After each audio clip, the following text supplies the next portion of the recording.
ഈ രണ്ട് മൃഗത്തെ കുറിച്ചും അന്തിക്രിസ്തുവിന് അന്തിക്രിസ്തു വരുമെന്ന് യോഹന്നാൻ മാത്രമേ പറഞ്ഞിട്ടുള്ളൂ. യോഹന്നാനാണ് അന്തിക്രിസ്തു എന്ന വാക്കിന് പേര്. അന്തിക്രിസ്തു വരുമെന്ന് നമ്മൾ അറിയുന്നുണ്ടല്ലോ എന്ന് പറയുന്നത്. അപ്പൊ ഇതിൽ ഏതെങ്കിലും ഒരു വ്യക്തിക്ക് വേണമെങ്കിൽ നമുക്ക് പറ്റിയ സൗകര്യമാണെങ്കിൽ പേര് കൊടുത്താൽ കുഴപ്പമൊന്നുമില്ല. അപ്പൊ ആരെയാണ് അന്തിക്രിസ്തു എന്ന് വിളിക്കേണ്ടത്? അതാണ് ചോദ്യം. അത് നാം അന്തിക്രിസ്തുവിനെ കുറിച്ചുള്ള നമ്മുടെ ധാരണ അനുസരിച്ച് വിളിച്ചാൽ മതി, കുഴപ്പമില്ല. ചിലർ വിചാരിക്കുന്ന അന്തിക്രിസ്തു എന്ന് പറഞ്ഞാൽ യഹൂദന്റെ അടുത്ത് വരുന്ന ഒരു വ്യക്തിയാണ്, യഹൂദനെ മാത്രം ബാധിക്കുന്ന വ്യക്തിയാണ് അന്തിക്രിസ്തു എന്ന് പറഞ്ഞാൽ രണ്ടാമത്തെ മൃഗമാണ് അന്തിക്രിസ്തു. അഥവാ അന്തിക്രിസ്തു ലോകത്തെ മുഴുവൻ കീഴടക്കുന്ന അഥവാ സ്വാധീനപ്പെടുത്തുന്ന ഒരു ശക്തനായ രാജാവാണ് എന്ന് ധരിക്കുകയാണെങ്കിൽ ആദ്യത്തെ മൃഗം ഞാൻ പറഞ്ഞ മനസ്സിലായിരുന്നില്ല. അന്തിക്രിസ്തു ആരാണെന്ന് നിശ്ചയിക്കുന്നത് നമ്മളെ ഡിഫൈൻ ചെയ്യണം. ഡിഫൈൻ ചെയ്തിട്ട് വേണം ആർക്കാണ് പേര് കൊടുക്കേണ്ടത്. എന്നാൽ ഞാൻ പറയട്ടെ, എന്റെ കാര്യം പറയട്ടെ, ഈ ആദ്യത്തെ മൃഗത്തിന് ഞാൻ കൊടുത്തിരിക്കുന്ന പേര് അന്തിക്രിസ്തു. കാരണം ഈ രണ്ടാമത്തെ മൃഗം ഈ ആദ്യത്തെ മൃഗത്തെ പ്രൈസ് ചെയ്തുകൊണ്ടിരിക്കുന്ന എല്ലാവരും പ്രൈസ് ചെയ്ത ആദ്യത്തെ മൃഗത്തെ പ്രൈസ് ചെയ്യുന്ന ആരാ? രണ്ടാമത്തെ. ഈ സാത്താന്റെ തൃത്വത്തിന്റെ ഒരു ചിത്രമാണ്. സാത്താൻ ഇമിറ്റേറ്ററാണ്. ദൈവത്തിന്റെ അതേ സ്ഥാനത്താണ് സാത്താൻ, അതേ ഇമിറ്റേറ്റ് ചെയ്യുക. അപ്പൊ സാത്താൻ ഒരു ക്രിസ്തുവാണ്. അതാണ് ആര്? അന്തിക്രിസ്തു. സാത്താൻ സർവശക്തിയും സർവ അധികാരവും കൊടുത്തിരിക്കുന്ന വ്യക്തിയാണ് ആദ്യത്തെ മൃഗം. പിതാവായ ദൈവം സർവ അധികാരവും സർവശക്തിയും കൊടുത്തിരിക്കുന്ന ആൾക്കാർ കർത്താവിന് വേണ്ടിയാണ്, കർത്താവിനാണ്. അപ്പൊ അതുപോലെ സർവശക്തിയും അധികാരം കൊടുത്തിരിക്കുന്ന ആ മൃഗമാണ് ആദ്യത്തെ മൃഗം. അതുകൊണ്ട് ഞാൻ ആദ്യത്തെ മൃഗത്തിന് അന്തിക്രിസ്തു എന്ന് ആ കുറിച്ച് വെച്ചിട്ടുണ്ടെങ്കിൽ എനിക്ക് യാതൊരു വിരോധവുമില്ല. അന്തിക്രിസ്തു ആദ്യത്തെ മൃഗമാണ് എന്റെ അഭിപ്രായം. രണ്ടാമത്തെ മൃഗം പരിശുദ്ധാത്മാവിനെ സമാനമായിട്ട് കർത്താവിനെ ഉയർത്തി കാണിക്കുന്നത് പോലെ, പരിശുദ്ധാത്മാവ് കർത്താവിനെ ഉയർത്തി കാണിക്കുന്നത് പോലെ ഈ രണ്ടാമത്തെ മൃഗം ആദ്യത്തെ മൃഗത്തെ. അപ്പോൾ നമുക്ക് കിട്ടുന്ന രൂപം എന്താണ്? സാത്താന്യ തൃത്വം. ഈ സാത്താന്യ തൃത്വത്തിന്റെ വായിൽ നിന്ന് പുറപ്പെടുന്ന ഒന്നുണ്ട്. എന്താണെന്നറിയോ? ഇതെല്ലാം നമ്മൾ വായിച്ചു. ഈ സാത്താന്യ തൃത്വത്തിന്റെ വായിൽ നിന്ന് പുറപ്പെടുന്ന 3 അശുദ്ധാത്മാക്കൾ.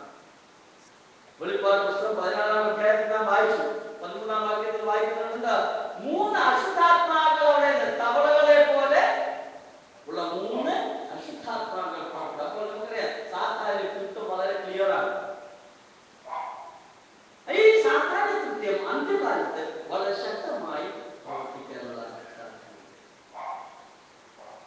ഈ സാത്താന്യ കൃത്യത്തിന്റെ അടുത്ത ചോദ്യത്തോടെ മനസ്സിൽ വരുന്ന വേറെ വിവാദപരമായ വിഷയങ്ങളിലൊന്ന്, എവിടെ നിന്നായിരിക്കും ഈ ആദ്യത്തെ മൃഗം അഥവാ അന്തിക്രിസ്തു വരുന്നത്? ചിലർ പറയും റോമിൽ നിന്ന് വരുന്നു, ചിലർ പറയും ഗ്രീസിൽ നിന്ന് വരുന്നു, ചിലർ പറയും സിറിയയിൽ നിന്ന് വരുന്നു. ഇതൊക്കെ ശരിയാണോ? ഈ അഭിപ്രായ വ്യത്യാസം എന്തുകൊണ്ടുണ്ടാകുന്നു? ഞാൻ വ്യക്തമായിട്ട് പറയട്ടെ.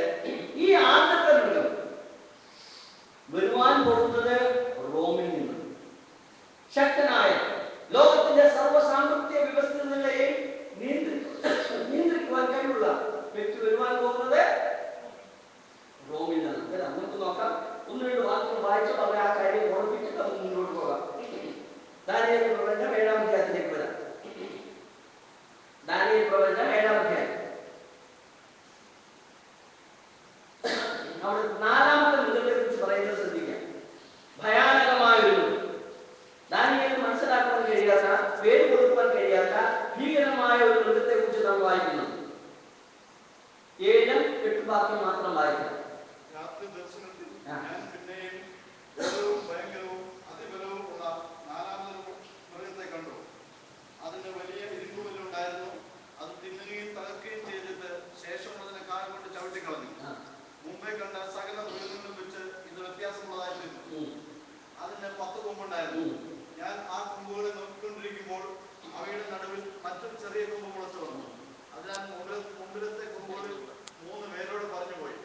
ഈ കൊമ്പിൽ മനുഷ്യന്റെ കണ്ണുപോലെ വമ്പ് പറയുന്ന വായു ഉണ്ടായിരുന്നു. ഇവിടെ പറയുന്നത് 7-8 വാക്യത്തിൽ 4-ാമത്തെ മൃഗത്തിന്റെ ദർശനം കണ്ട ദാനിയേൽ പറയുകയാണ്,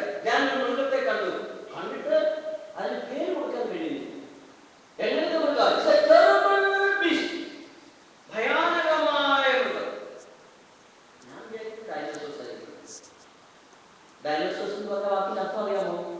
സെയിം വേർഡ്, ടെറിബിൾ ബീസ്റ്റ്. ഒരുപക്ഷെ ഡൈനോസോഴ്സിനെ ഒന്നും കണ്ടില്ല, നമുക്കറിയാം ഡാനിയൽ കണ്ടു കാണത്തില്ല. അപ്പോൾ ഡൈനോസോഴ്സ് ആയിരിക്കും ഭയാനകമായ മൃഗം. അതിന്റെ പല്ലിനുണ്ട് ഇരുമ്പിന് തുല്യമായ പല്ല്. ഡൈനോസോഴ്സിനെ കുറിച്ച് ബൈബിളിൽ പറയുന്നുണ്ട്, വളരെ വിശദമായി പറയുന്നുണ്ട്. ഒന്നല്ല, ഒരു അധ്യായത്തിൽ കൂടുതൽ വിശദമായ വളരെ വലിയൊരു അധ്യായം ഡൈനോസോഴ്സിനെ കുറിച്ച് പറഞ്ഞിട്ടുണ്ട് വേദപുസ്തകത്തിൽ. യോബിന്റെ പുസ്തകം 42-ാം അധ്യായത്തിൽ നാം വായിക്കുമ്പോൾ ഡൈനോസോഴ്സിനെ കുറിച്ച് വളരെ വിശദമായിട്ട് പറയുന്നുണ്ട്. ലവ്യാതാൻ എന്നാണ് ബൈബിൾ പറയുന്നത്. എന്നാൽ അവിടെ പറയുന്ന ഡിസ്ക്രിപ്ഷൻസ് എല്ലാം ഡൈനോസോഴ്സിന് ഫിറ്റിംഗ് ആണ്. അത് വേറൊരു മൃഗത്തെ കുറിച്ച് പറയുന്നത്, ബെഹീമോത്ത് എന്ന് പറയുന്ന മൃഗത്തെ കുറിച്ച് പറയുന്നുണ്ട്. അത് ഹെർബിവോറസ് അഥവാ സസ്യങ്ങൾ കഴിക്കുന്ന ഡൈനോസോഴ്സ് ആണ്. മറ്റേത് മാംസഭുക്കിയായ ഡൈനോസോഴ്സ് ആണ്. ഭീകരം നമ്മൾ കാണുന്ന ആ ഡൈനോസോഴ്സിന്റെ ചിത്രമാണ് ഡൈനോസോഴ്സ് എന്നാണ് സയന്റിസ്റ്റുകൾ പറയുന്നത്. അതിന്റെ ഭയാനക ഒരു പക്ഷേ ആ വിധത്തിലുള്ള ഒരു ഡൈനോസോഴ്സിനെ പോലുള്ള ഒരു മൃഗം, ടെറിബിൾ ബീസ്റ്റ്, ഇരുപതുല്യമായ ഇത് ആരെ കാണിക്കുന്നതാണ്? റോമൻ സാമ്രാജ്യത്തെ കാണിക്കുന്നത്. 4ാമത്തെ രാജ്യം റോമൻ സാമ്രാജ്യം വ്യക്തമാണ്. ഈ റോമൻ സാമ്രാജ്യത്തിന്റെ 10 കൊമ്പിനെ കാണുന്നുണ്ട്. ഈ 10 കൊമ്പിൽ നിന്നും ചെറിയൊരു ലിറ്റിൽ ഹോൾ. ആ ലിറ്റിൽ ഹോൾ, ആ ചെറിയ കൊമ്പാണ് ആര്? നമ്മൾ പറയുന്ന, ശരിക്കും പേര് കൊടുത്താൽ നമുക്ക് ആ ആളിനെ വിളിക്കാൻ പറ്റുന്ന പേര് റോമൻ പ്രിൻസ് എന്നാണ്. റോമിന്റെ രാജകുമാരൻ, റോമിന്റെ രാജകുമാരനാണ് ഈ അന്ത്യക്രിസ്തു. സംശയമില്ല, ഒരു സംശയവും അതിന്റെ അർത്ഥം റോമിലേക്ക് വരണമെന്നില്ല, റോമൻ വംശജനായിരിക്കാം. അതാണ് പറഞ്ഞത്. യൂറോപ്പിന്റെ ഏത് രാജ്യത്തിൽ നിന്ന് വേണമെങ്കിലും വരാം, എന്നാൽ അവന്റെ പാരമ്പര്യമായിട്ട് വംശത്തിൽ വന്നാൽ ആരായിരിക്കും? റോമൻ ആയിരിക്കണം. അതുകൊണ്ട് രാഹുൽ ഗാന്ധി ആവുന്നല്ലേ പറഞ്ഞത്.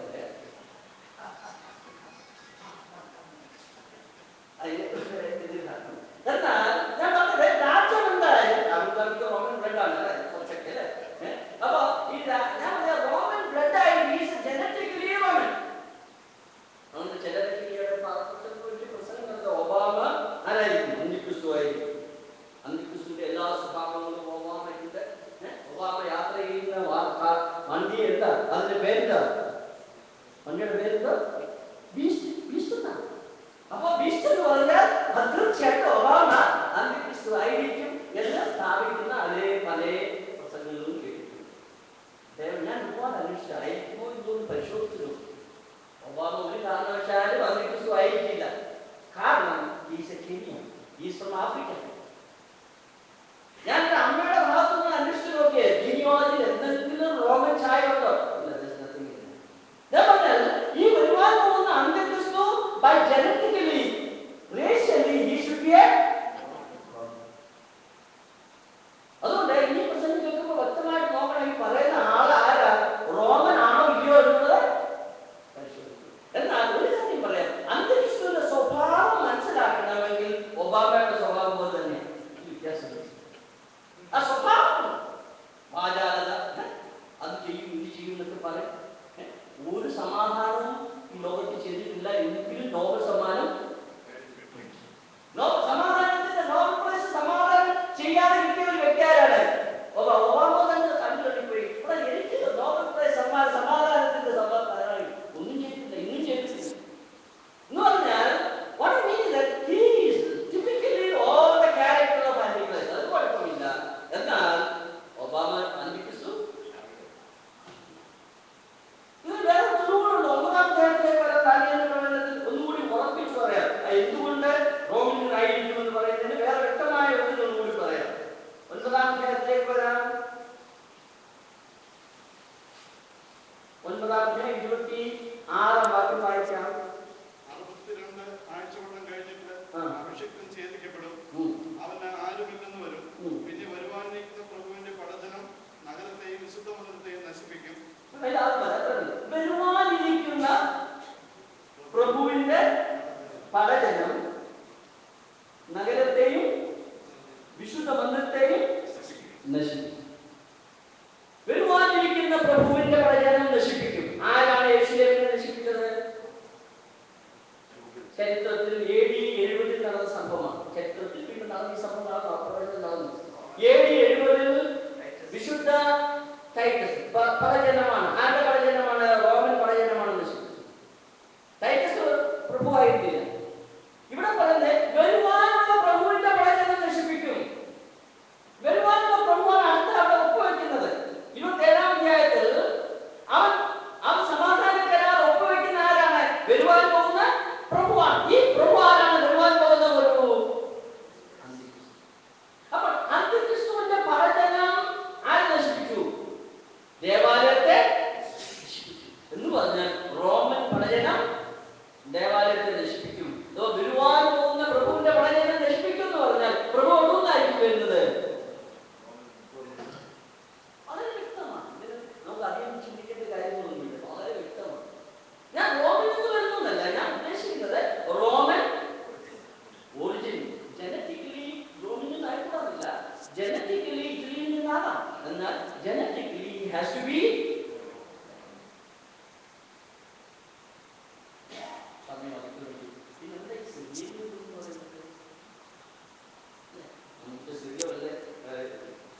വിഷയമാണ്. എന്തുകൊണ്ട് സ്ത്രീയിൽ നിന്ന് വരുന്നു പറയുന്നു? ദാനിയേൽ പ്രവചനം 8-ാം അധ്യായത്തിൽ ഒരു വ്യക്തി കുറിച്ചാണ്. ആ വ്യക്തി വരുന്നത് സ്ത്രീയിൽ നിന്നാണ്. അത് ദ ഗ്രീഷ്യൻ പ്രിൻസ്, യവന സാമ്രാജ്യത്തിന്റെ രാജകുമാരൻ. 8-ാം അധ്യായം വിശദീകരിക്കുന്നില്ല, സമയത്തിന് കുറവുണ്ട്, അത് പഠിക്കേണ്ടതാണ്. 8-ാം അധ്യായത്തിൽ അലക്സാണ്ടറിന്റെ രാജ്യത്തിന്റെ ഭാഗമായി സിറിയൻ രാജ്യത്തിൽ നിന്നും ഒരു ചെറിയ കൊമ്പ് 7-ാം അധ്യായത്തിൽ റോമിൽ നിന്ന് വരുന്നു. എന്നാൽ 8-ാം അധ്യായത്തിൽ ഗ്രീസിൽ നിന്ന് വരുന്നു. ഗ്രീസിന്റെ ഒരു ഭാഗമായ സിറിയയിൽ നിന്ന് വരുന്നു. ആ സിറിയയിൽ നിന്ന് വരുന്ന രാജാവിന് വേദപുസ്തകം കൊടുത്തിരിക്കുന്ന പേര് വടക്കു നിന്നുള്ള രാജാവ്. A Syrian king, a Syrian person. അത് ചരിത്രത്തിൽ ഭാഗികമായി നിവർത്തിക്കപ്പെട്ട സംഭവമാണ്. ചരിത്രത്തിൽ അക്ഷരപ്രകാരം സംഭവിച്ചു. ഒരു ചെറിയ കൊമ്പ് വന്നു. ആ കൊമ്പിന്റെ പേര് ചരിത്രത്തിൽ നമുക്ക് കാണാൻ കഴിയും. ആന്റിയോക്കസ് എപ്പിഫാനസ് എന്നാണ് ചരിത്രകാരന്മാർ അറിയിക്കുന്നത്. ഹിറ്റ്ലറിന് തുല്യമായ ദുഷ്ടനായ ഒരു ചെറിയ കൊമ്പ് എവിടെ നിന്ന് വന്നു? സിറിയയിൽ നിന്ന് വന്നു. ആ സിറിയയിൽ വന്ന രാജാവ് യഹൂദന്മാരെ ഒരുപാട് പീഡിപ്പിച്ചു. ഹിറ്റ്ലർ എങ്ങനെയാണോ യഹൂദന്മാരെ കൊന്നൊടുക്കിയത്, അതേ വിധത്തിൽ ഈ സിറിയയിൽ നിന്ന് വന്ന രാജാവ് എന്താണ് ഒരു കാര്യം അധികം വേദപണ്ഡിതന്മാരായിട്ട് ചോദിക്കുന്നില്ലെങ്കിലും ഞാൻ വിശ്വസിക്കുന്നത്, പല കാരണങ്ങളുണ്ട്, അത് വിശദീകരിക്കാൻ ആഗ്രഹിക്കുന്നില്ല. സിറിയയിൽ നിന്നും അന്ത്യകാലത്ത് ആന്റിയോക്കസ് എപ്പിഫാനസിനെ പോലെ ദുഷ്ടനായ ഒരു രാജാവ്. അത് അന്ത്യക്രിസ്തു അല്ല, അന്ത്യക്രിസ്തുവിന്റെ സ്വഭാവത്തോടു കൂടിയുള്ള അതേ രീതിയിൽ യഹൂദന് വിരോധമായിട്ട് ഉള്ള ഒരു രാജാവ് സിറിയയിൽ നിന്ന് വരുവാൻ പോകുന്നു. ഭാവിയിൽ വരുവാൻ പോകുന്ന കാര്യം. അതുകൊണ്ട് സിറിയയിൽ നടക്കുന്ന ഈ സംഭവങ്ങളോട് പ്രാധാന്യം അർഹിക്കുന്ന കാര്യമാണ്.